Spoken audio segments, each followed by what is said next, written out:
Well, hello friends, and welcome once again to Ipswich Towers here in Ipswich.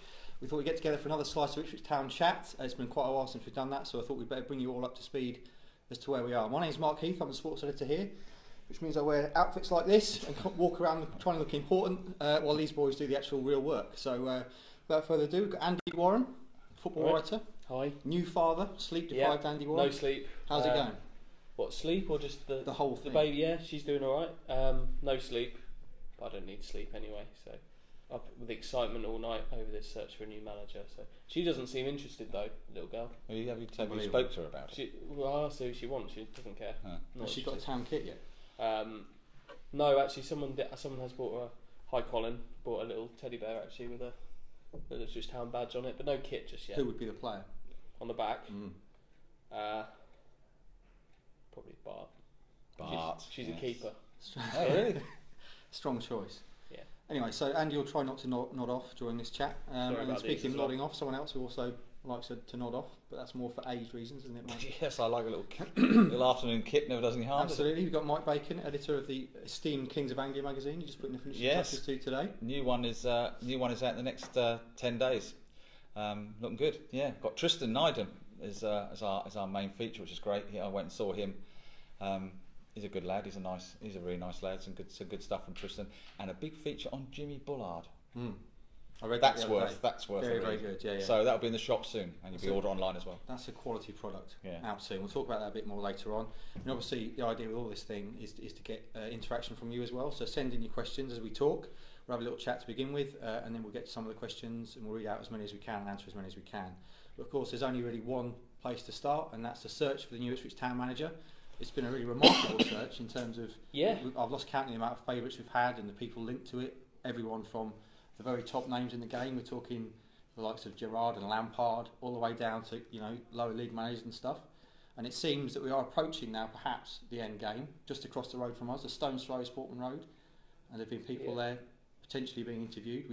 We broke the story last week. Jack Ross is one of those, and he's currently the very big favourite, 1 to 10 with some bookmakers yesterday.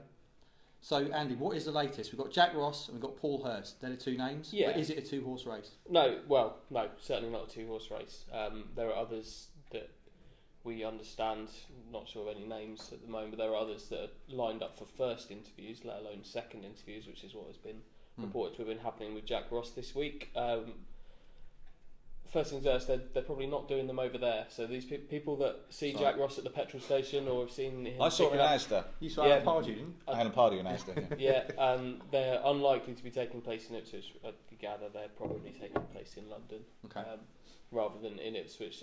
But conspiracy theories are fun, so keep on going with them. I don't think it's a two-horse race. Certainly those two are big candidates, leading candidates, reached a stage where hundreds have been cut down to significantly less than that. But yeah, we're reaching an end game, but we're not there yet. And we're not expecting an imminent announcement, are we, Andy, at all? No.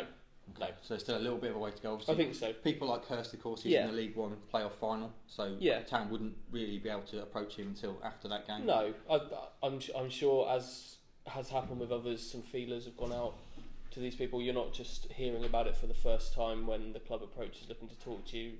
You would imagine there's been some little talk, but in terms of proper talks and approaching, that they're not going to do that to Shrewsbury until after the playoff final. Surely not. That's not the right thing to do either. Just be rude, isn't it? Well, Marcus said that, didn't he? He did say in his now famous appearance on screen that the season has still got to finish, and there could be some fallout from the end of season games that could suddenly see managers available. Exactly. He said that. So you don't say that with probably not one eye on one or two of those. He knew the games that were left to still be played, particularly the playoffs. So he didn't say that without knowing there might be one or two, probably no more than that, he might be interested in. And one of those, of course, that did become available was Simon Grayson, Andy. You broke the story there saying that Town had spoken to Simon Grayson, both parties kind of mutually interested. Yeah, is that I think more than that, or? No, I think it's an expression of interest from either side, and that story has gone down in the manner we expected it to. I don't think that's the kind of manager that people are looking for Ipswich to appoint at the moment, but I think it's right they're speaking to these people. You've got to remember, Marcus Evans hasn't appointed a manager, an Ipswich Town manager, for nearly 6 years? 5-6 years. He hasn't been speaking to these people. He's not been getting Of course, he has his football friends that we know about that he speaks to and takes advice from. But this is a great opportunity for him to see what's out there, talk to the people that are out there, different minds, different ways of thinking, different approaches to the game. And Simon Grayson is one of them. He's got, I think it's 4 League One promotions on his CV. His team, Sunderland aside, have been competitive in the Championship when they've been there. I think it would be silly not to at least entertain the idea of these people, if not going any further with it, which I don't think it will with Grayson. If you are looking for a laugh, take a look through the comments section on that story on the EADT Sport Facebook. Some excellent memes, I believe they're called, Andy. They are memes. Or good creativity. Memes. Do you know what a meme is, Mike? No idea. It's obviously some new tech thing. What is it? Also a meme. It's like it's a funny picture with or a moving picture sometimes, isn't it? Some very like a GIF thing. That kind of thing. Yeah, absolutely. He knows. Talking of kind of new age stuff, it looks like Town are going to go that way with the manager. We're looking at a new kind of up and coming, exciting young manager, which I think before when we had the first conversation, I think that was back when the Cowleys were favourites. So how long ago that was. You were both in agreement that was the way to go. Are you still thinking that that kind of route is the right way to go? I think it's the right way to go, and I think Evans had his eyes set on this way to go from the off. To be honest. He said in that interview again, talked about a new way. We're going to try a new sort of path, a new way of doing things, and I think that probably means going with somebody you lot might not have heard of, type thing, but up and coming, interesting. Football, as we said before, last thing I said is football's changed so much. I've done a piece in the Anglican for tomorrow about Sam Allardyce, finishing 8th in the Premier League and getting sacked. Why? A lot of it's because of his style of football, apparently. I haven't seen Everton play, but apparently fans were not, impressed with that. And when you get that sort of situation happening, chairmen have got to take on board. Bums on seats is what they need. They've got to get people coming to want to watch it's Portman Road. What's it? I don't know what capacity is there now. 25, 27, something like that. I think at most you can get probably just under 30. All right. So when they're getting 10, which they probably were at the end of last season, or 10,000, that's just not, just from a business point of view, not good enough. So young people, young ideas, attacking football. I'm not saying older people haven't got attacking football ideas, but what I'm saying is they see people like Klopp come with this, that and the other ideas. You see Guardiola come with his ideas and attacking football. And I'm not saying it'll be like that all the way through, but Jack Ross, for instance, if you read, you spoke to a guy from I spoke to Dave from Black and White Army. And what did he say about Ross? I mean, he waxed lyrical about his style of football, 1 up front, 2 behind, sometimes 3 behind, all bombing forward. It's not gun-ho. It's not gun-ho, it's just exciting. And I think perhaps that, I think that's the way Ipswich are going to go, with whoever they go with, to be honest. Okay. What's this? Some breaking news. What's this? Slid in here from our extensive behind-the-camera team. Breaking news, Carvajal leaves Swansea. Would you want him? He's certainly been one of the names that's been linked, isn't he? Is that breaking news? That is breaking. Official breaking news, just in. On a bit of paper? Yeah. Excellent. That's how we work here. Sports news, eh? Absolutely. Who needs so exciting. Brand across the bottom. Yeah. So Carvajal. Anyway, Carvajal, what do you reckon? Yeah, I like Carvajal. I think he's and this is the sort of thing we talk about. You see, Marcus Evans could be sitting there thinking, "Hello," this is sort of left field sudden interruption that could suddenly. Yeah, he had a hard job in his hands anyway, didn't he? So it wasn't easy for him. But he got the boot at Wednesday as well. Wednesday as well, yeah. Wednesday fans quite liked him, didn't they? I think he ran his course at Sheffield Wednesday by the sounds of it. But this is why Marcus had this time frame, wasn't it, of end of May, early June? Because sure, Carlos Carvajal, I would be surprised if he was the new Ipswich manager, but this is why you wait. This is why you wait this long, because things happen, managers change, people take jobs you don't expect them to take. Time is on Town's side over this little period of 3 or 4 weeks between the end of middle of May, middle of June. That 4-week period everything's in Town's favour to do what they like. They don't have to rush to do anything. I don't think Carvajal will be the next Ipswich Town manager. I'd be surprised. Well, that'll come back to haunt us, but it's another name. And how many names is that linked now? About 4,000, is it? 4,000? Yeah, 4,000. To be fair, we have just linked that ourselves. Yeah. But interestingly, Swansea are a Championship football team now in the market for a manager. Does that speed up Evans? Does that affect the way that Marcus thinks? Does that affect how quickly he goes for somebody? It might do. It might do, because the same names are going to get linked to this. Some of the same names that have been linked with the Ipswich job are going to get linked with. And of course, the danger with Ross is obviously now Ipswich have very much seemed to have targeted him. It's out there that Ipswich have targeted him. We know that is the case. Like you say, someone like Swansea could just jump in, or another club could just jump in. Yeah. So you're right. Although there isn't a great rush, you have to be a little bit careful. And it's sorry. So interesting. I was going to go back to Ross a little bit on this theme. Interestingly, Ross has jumped a little in the Sunderland betting. We should never ever take betting odds as an indication of exactly what's going on, but he has jumped up the Sunderland job betting links. He's not a favourite. I think that as of this morning that was still Chris Wilder from Sheffield United. But Sunderland's a massive job for somebody, and I imagine Ipswich. If they should be looking for a young up and coming manager who's going to be a new era at that club as well. And if that's what Ipswich are looking for, sure, maybe Marcus might get. Saw a little hint as well that Derby might be interested in Ross the other day, with Rowett being the incumbent. Obviously, Derby incapable of going up by any means. They seem to bottle it every season. I could say that as well because I'm from Derby. You are from Derby. On that Derby thing, I think that came from an absolute nonsense Twitter account. One of those. We like those, don't we? Yeah. They make our job a lot easier, don't they? Those sort of people. Anyway, without further ado, let's get some questions. Let us know, of course, who you like for boss, Ross or Hurst. Are they the ones you want? Carvajal even, would you consider them? Let us know your thoughts. We'll get to a few questions now. So starting off with Mike, just as you said, Frankie Weaver agrees with you. Slightly worried that if Evans waits till Hurst's season with Shrewsbury's over before deciding on manager Jack Ross, Ross could lose interest. So that is. Yeah, I mean I did say there's a period of time, but when things like Carvajal suddenly gets, is suddenly on the market and stuff like, and things are happening. Swansea's suddenly looking for a manager. Yeah, I mean, I think Evans will be a bit too cute to know what's going on here. I mean, you can abide a certain amount of time, but yeah, fans will start to get. I would suggest if nothing's happened this time next week, or nothing at all seems to be happening, if we're still sitting here next Friday going into a bank holiday weekend and nothing's happening, things will start to get a little bit sort of. Hurst game isn't actually until Sunday. A week on Sunday, is it? So it will be longer than that, I guess. Yeah. And Ross, we think, has already had 2 chats. Yeah, it seems that way. Okay, so they're going to be at very different stages in terms of discussions and negotiations. But I think as well, you have to remember that the kind of managers that Marcus is looking like he's going to are the kind of guys that are looking at Ipswich as a way up, as a step. I'd be surprised if someone like Jack Ross thought, Ipswich are messing me about. They'd maybe wait a week. This is a big step for someone like Jack Ross, and probably, without getting into finances, is probably kind of life-changing financial things as well, which you have to take into account. I would be surprised. I'd be surprised if people lost patience with Ipswich if it's a job they really want. Yeah. Okay, Frankie, well, let us know. Obviously, it sounds like you want Jack Ross as boss. Let us know if that is indeed the case. Moving on.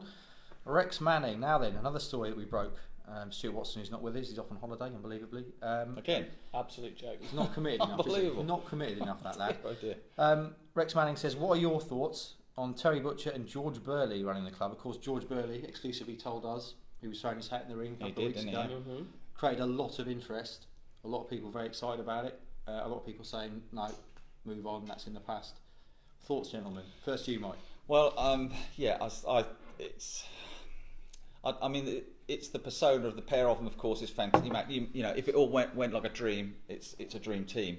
There's no doubt Burley and Butcher would be hugely popular. But football's it's just different, and and you can't always just go back to how your dreams were. And as much I'd love as people, they'd be fantastic for the club because they would do all the right things off the field, and I'm sure on the field as well. But no, I think Ipswich have got to tear it up and start with something completely fresh, and I mean completely fresh as a I think that McCarthy, Jewell, to a less extent Key, but particularly McCarthy and Jewell, well established managers, and George has been a well established manager. I mean, these two are at Scotland together, so I mean these are people who have been there and done.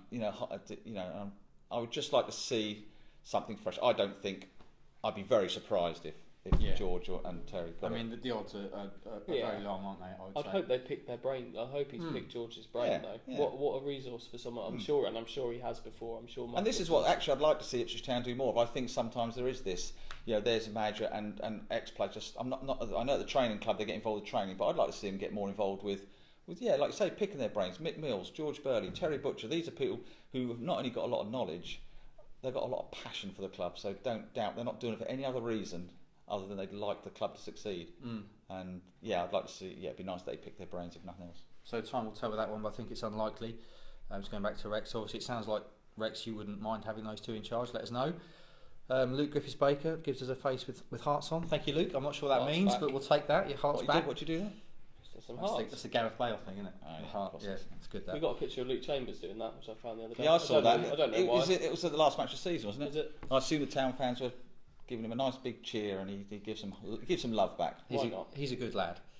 Mark Page, what are the thoughts? This is a name that, again, has been mentioned, but we've not really discussed. Nathan Jones from Luton. Surprised his name hasn't been mentioned more. Also a fan of Derek Adams from Plymouth.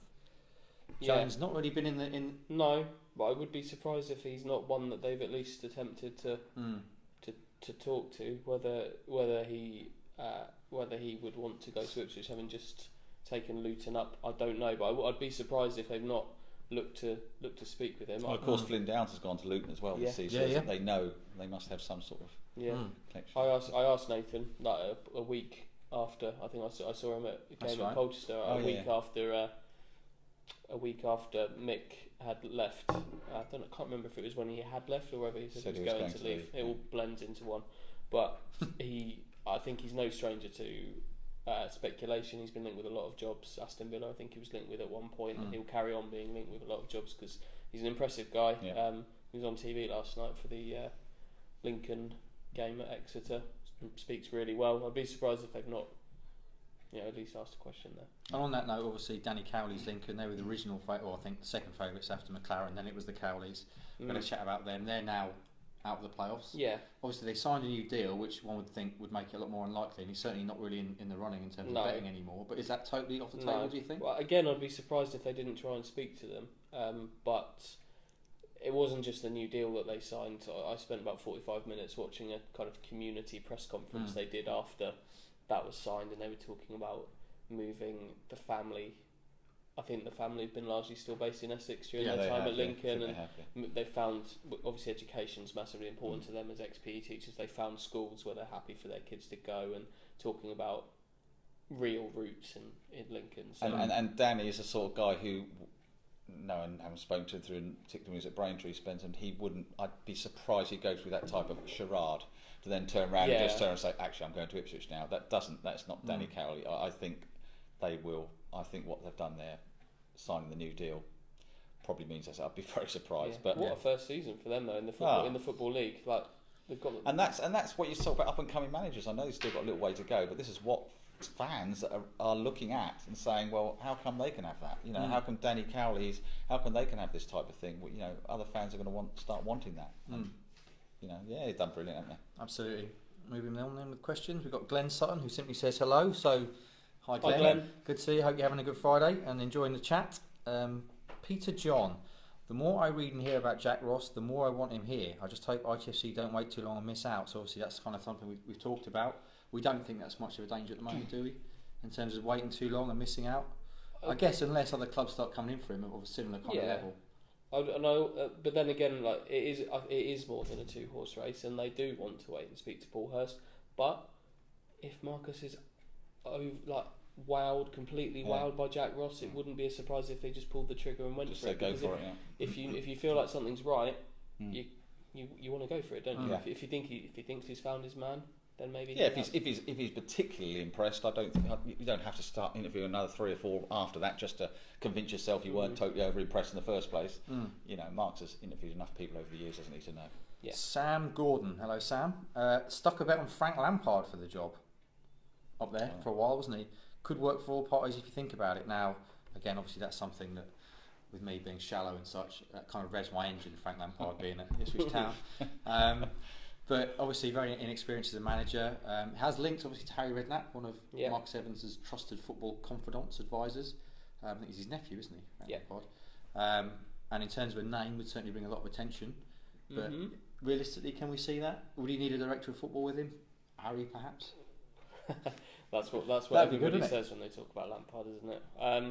I don't know about you, Mike, but I'm not quite sure now. I think when you start putting a few other names in the hat, we know Jack Ross has already been well sort of interviewed and spoken to.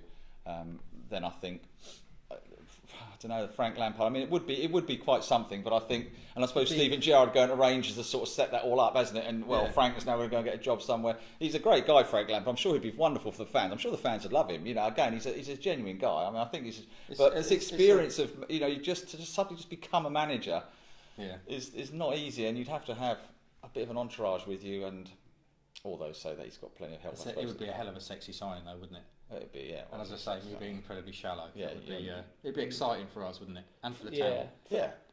For me though, like Steven Gerrard's gone to Rangers, I would say the more sensible job for somebody like those two would be an Ipswich type job.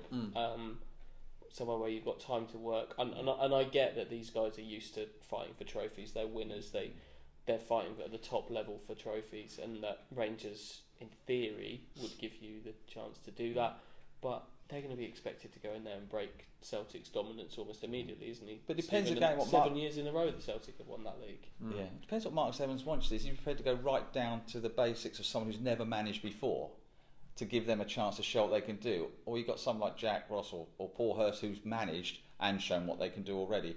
Are Ipswich prepared to go down the route of starting really? I mean, he did say, we're going to try something different, but that would be really different. I mean, even Roy Keane, for things didn't go well, but at least Keane had taken, Sunderland, through and up, so he'd proven something, even though they hadn't had a huge amount of years of managerial experience. But someone like Frank or Steven Gerrard, they just start from scratch. Of course, they're competent people. They love their football and their knowledge is good, but managing is different. Are they man managers? Well, management's different to for all the knocks on Mick of his football. The one thing you cannot knock him on is being a boss to his staff. You honestly, you won't find a player that knocks him. No. And that's because he's a good man manager, and that's a massive part of being a football manager. Happy dressing room, you're going to produce and better Jack results. Ross, ironically, going back to him again, reading what you wrote the other day about how he's the players, the idea of keeping even players who are not in the squad and not in the team happy is something he does very well. Something Mick did very well as well, to be fair, and that's part of. Okay. Just skipping forward a bit in the comments, Julian Sumner brings up Lampard. I like Lampard with Redknapp as director of football. Imagine the influence that Lampard could have on our young midfielders. Obviously a very talented young crop of midfielders at Town at the moment, if they can stay injury free. Redknapp's got the contacts to bring in freebies and loan players. Evans does so much. Crouch, he'd be straight on the list, wouldn't he, Cranchar? He'd be signed up straight away. Stephen Fuchs, a lot of players have been released. Do you think it's a good idea before the new manager gets here? And that's certainly a problem with no manager. We're talking about players whose contracts are expiring, and there's no manager to say yay or nay. Is that Brian Clew? You think would be doing that at the moment? Or? I'm sure he'd have an input, wouldn't he, Mike? I thought so. I thought Brian would have had an input. I would have thought Ian Milner got fairly involved in the actual discussion as well, from the financial side of things. I think if you're able to give a new man some cash of sorts, I think that's an attractive reason for them to want to come to Ipswich Town. If you just say, well, come to Ipswich Town, but you can't sign anybody because we've got all these people, we've signed them all on another 2-year deals, that's not very attractive. I'm sad to see likes of Luke Hine go, now Michael Crowe and stuff, but I think you have Ipswich Town they have got to clear the decks a bit, and they've got to allow somebody to come in who's got a little bit of space to bring in some of his own players from wherever he came from, or if it's a new guy to bring some, Marcus Evans has shown he's not just going to come in and here's 20 million quid. You're going to work within a budget. And to be fair, I think if you clear wages, you're going to be allowed those wages back to spending. I don't know what's happening with McGoldrick. I'll be honest. I'm not sure that any of the players that have been allowed to leave I don't think they're going to be players that you would argue, we should have kept them. Definitely should have kept them. Michael Crowe, I think, I feel a little bit sort of. I think Michael Crowe, who's just got in the squad. I mean, that's but I don't know. I think it's good for him to go. Well, actually, it'd probably do him good. He needs to play football, and if he can go and do that, I think he'll be better served. Be better for it. Because goalkeepers, there's only one position, and if you've got three of you, chance of you getting one of them's Spark. One of them's Spark. Obviously, you're the best keeper in the league. So, they're doing good. Glenn Sutton again says need to spend 20 million on players. That's not going to happen. It's not going to happen, Glenn. Sorry to break that to you. Evans is not going to suddenly break open that big checkbook, even though his kids apparently are badgering him to spend more, which is quite around interesting. the breakfast table. Absolutely, I like that. Matthew Harper says Kevin Nolan. Yeah, there's an interesting shout. Yeah, because he's done very well, hasn't he? Yeah, down at a lower level. They are playing tonight, I believe, in their playoff second leg. So, but again, another man who's got somewhere to go, got something to do first before he could even think of Yes. You know, and this again goes all back to that conversation Evans was pointing out. I liked him as a player. I don't know too much about him as a manager, I must confess. He was a great player. He's done an excellent job, but as a player, I really liked him. He's got niggle. He could tackle and he could score a goal. I liked him. I'd imagine he'd be the sort of emotional manager as well that Yeah. people like, you know, on the sidelines, getting right into it. Ben Patterson says, off the topic, but it's confirmed officially by the club that Bart contract extension has been taken out. Is this breaking news? No. Is this more breaking news? No? No. It is important to have players like Bart here ready for the manager. So Bart's contract kind of ongoing saga. Yeah, they were always going to take the option. That's happened then. Yeah, so I think that's happened kind of quite quietly, but it was always... It's a club option, isn't it? Situation with that then, he's here for another year as a result of that, but he still hasn't signed that new extension to the deal, and that's the key, isn't it? That's the one we all want him to sign. I don't think that was meant to creep out when it did. I think Mr. McCarthy had some loose lips. Yes, and as we know, they sink boats. Daniel Christiansen, Graham Potter from Ostersund, great manager. Now then, you're a Europhile, aren't you? Interesting. Passion for football and a nice man. That's Daniel from Stockholm. Daniel, international viewers. Very good to have we you like on board. international Love viewers. Stockholm on this as Friday. well. Stockholm's a lovely city, yeah. I've never been, but I certainly want to be good. there. So what we're saying then, Graham Potter. Tell us about him. Do you know a lot about him? Well, he from my knowledge of him, he's taken players that have played non-league football, some of them in England, and has shaken up Swedish football and took them to, I don't know what round it was, but they were knocked out of the Europa League by Arsenal. Well out of the group stage. I think it may have been the last 32 stage. But he was getting rave reviews, wasn't he, leading up to that Arsenal game. There was a lot of focus on him all of a sudden about what he had achieved. It sounded quite impressive. It's a tiny club. It is a tiny club. And there were some big clubs in Sweden. He's kind of, I think they won the league and have usurped a few stereotypes over there. So he was being praised up. I think it was the West Brom job originally, initially, I think, but that looks like it's going to Darren Moore. I hope he does go. He's got it, and he's got it. Didn't they offer it? him? It's a nice feel-good story. I love Darren Moore. Yeah, that's a good story. I tell you what, they've been interesting, wouldn't it? What if they stayed in the Premier League? Would they have given it to him then? It's an interesting one. They're looking. They're at the start of a rebuilding job as well, aren't they? And they've appointed a guy who did a fantastic job at a time when they were battling for their lives. So he was fantastic what he did there. Hope he continues. It's a very different job for him now, though. Yeah. He's There's changing from almost a free hit as a battler. He's now they're expected to be in the playoffs automatically, aren't they? Absolutely. So a massive job, but a feel-good factor and a nice appointment, I think. Super. Let's just zip through a few more. Peter John backs us up there. He said, "I think we'd be lucky to spend 2 million, Glenn." That's probably more like it, Peter. Yeah. Arthur Pickthorne. I was at the Exeter Lincoln game last night. The Cowries are undoubtedly fantastic people, but the football they play is so aggressive and physical. Plus, they would not leave the fourth official alone. Football's far from easy on the eye, to say the least. That is a knock we've had before. We've talked about it, haven't we? We think that's probably more of a product of their situation in that league. It is a physical league. They have to play that sort of football. I watched that game as well, and it all centres around that big striker, Matt Reed, doesn't it? Matt Reed, and he's a big boy. He's a throwback. And they use him as a big boy, but in the lead-up, they move the ball around in midfield. But when they get into that final third, they move it quickly into Reed, and I don't think you can dress him up any other way. He's a battering ram. He's a big boy. That's what I like. He's old school. He's the sort of player, back in the day you hear about Ted Phillips having a pint and a fag before the game. Wouldn't be surprised if Matt Reed did that, to be honest. Not suggesting he probably doesn't. Just for 1 second you do, Matt. He looks like the sort of player who might. Do you know what I mean? Anyway. The fourth official. The thing is, lower down the leagues you go, and you know, and again, Danny and Nick come from Braintree. They know what it's like. You know, the lower down the leagues, you do have to be physical. You do have to be strong. You know, it's far more physical down in the lower leagues. Doesn't mean to say you can't change your ways, but as you move up, you know, with better players, with better technique. Glenn's back on.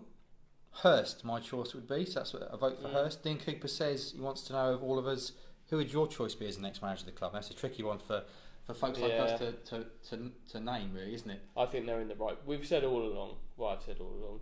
They're in the right ballpark. Yeah, I think they're we're all agreed. They're in the right category. The sort of manager they're looking at now, the young, up and coming, looks to Town as a step up. That's the way they want to be. And it's got to be a step up for the new manager. Yeah, that's what it's. That's got to be. I think. I mean, the day when we were first talking about this only a couple of weeks ago, the McLarens are still being mentioned. The Pardew stuff that seems to have gone off the radar. Yeah. And I think Town fans are probably. Well, I know they're quite happy about that. So I think you're right. There's probably down to 3 or 4, and I don't think I think most Town fans will think, yeah, this is the sort of person we want. Absolutely. I want Gary White, just for the record. Moving on, Martin Flory. My opinion, Evans shouldn't wait on Hurst, and it might be too late because we lose out on Ross. So again, that's something we've kind of talked about. Nigel Sheldrake says, looks like it's going to be Ross. Time will tell, Nigel. Nigel Fisher. Glenn Hoddle was linked before. Why not now? I would like Ross. I mean, Glenn Hoddle's often spoken about in glowing terms, isn't he, as a manager, but I don't think realistically we're going to see him not for me at Ipswich Town. No. I mean, he was a great footballer, and he obviously, as an England manager, he was actually very good. But I think he's just been out. Has he been out of the loop of league football too long? I don't know. Wolves, was that 2000? Gosh, it's before Was he? Yeah. Mick